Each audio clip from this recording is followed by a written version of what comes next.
మళ్ళీ ముఖ్యమంత్రి యనుమల రేవంత్ సార్ను నమ్మి తెలంగాణను ముంగడికి తీసుకుపోవుడు అంటే కుక్కతోక పట్టుకొని గోదావరి నది ఈదుడు అన్నట్టే ఉన్నదట. ఇప్పుడు ఈ ముచ్చట అట్లా ఎవలన్నారే బాలన్న అంటారా? ఎవలో కాదు, కారు పార్టీ లీడర్ కమ్ మాజీ మంత్రి కేటీఆర్ సార్ అన్నాడు. ఎందుకన్నాడు అంటే ఇగో ఈ నూనె ఎంత దుర్మార్గుడు అంటే సొంత పార్టీలోనే వెన్నుపోటు ఓడిచిండు. ఆమె ఒక ఆమె ఉండే పాపం పెద్ద మనిషి మీనాక్షి నటరాజన్ అని, కొద్దిగా నిజాయితీ గల మనిషి, రాహుల్ గాంధీ నమ్మిన బంటు. ఆమెను వీడు లంగున్నాడు, వీడు జర చూడు అని చెప్పి పంపించిండు రాహుల్ గాంధీ.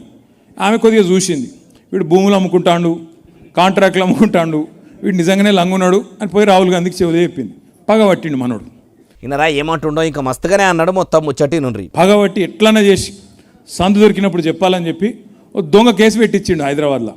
ఆమెకు తెలియని కూడా తెలియదు పాపం కేసు ఉందని. ఆమె పోయి ఏం చేసింది, అక్కడెక్కడో మధ్యప్రదేశ్లో ఎలక్షన్, రాజ్యసభ ఎలక్షన్కు నామినేషన్ వేసింది.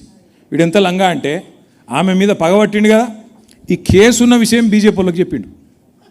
బీజేపీ వాళ్ళు పోయి ఎలక్షన్ కమిషన్కి షికాయత్ చేసారు. పాపం ఆమెకు రాజ్యసభ రాకుండా చేసిండు ఓ గసంటోడు. ఇంకింత ముచ్చటున్నది మొత్తమే నుండి. అంటే వేరే వాళ్ళకి శటకోపం పెట్టుడు కాదు, సొంత పార్టీ వాళ్ళకి కూడా గుండు కొట్టిండు శటకోపం పెట్టిన లంగా రేవంత్ రెడ్డి.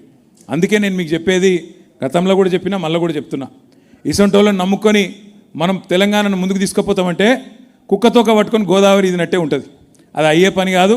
ఇంకో 2 ఏళ్ళు కాకపోతే భరించాలి. ఏం చేస్తాం, ఒక తప్పుకు శిక్ష 5 ఏళ్ళు. అయ్యా మాజీ మంత్రి కేటీఆర్ సారు, మరి మీ తోడబుట్టిన శైలిని కూడా లిక్కర్ స్కామ్ కేసులో ఇరికిచ్చింది కూడా మీరేనా? ఎట్లా కారు పార్టీల ముఖ్యమంత్రి సీటుకు పోటీ వస్తుందని, సీఎం సీటుకు సూటి పెట్టిందని, కన్న తండ్రి కన్న బిడ్డకు సీఎం సీటు ఇస్తాడని అట్లాగిట్లా మీరు సాడుగా కవిత మేడం చేసిన లిక్కర్ దందా గురించి సెంట్రల్ సర్కారు చెవుల వేసి ఆమెను పట్టించి చిప్పకూడు చేతుల పెట్టించి సొంత పార్టీ నుంచి బయటకు పంపించేందుకు చూసింది కూడా మీరేనా ఎట్లా అని ఇప్పుడు చేయి పార్టీ లీడర్లు చాలా మందే అంటుర్రు. దీనికి మీరేమంటారు సార్ అంటుర్రు ఈ ముచ్చటినోళ్ళు.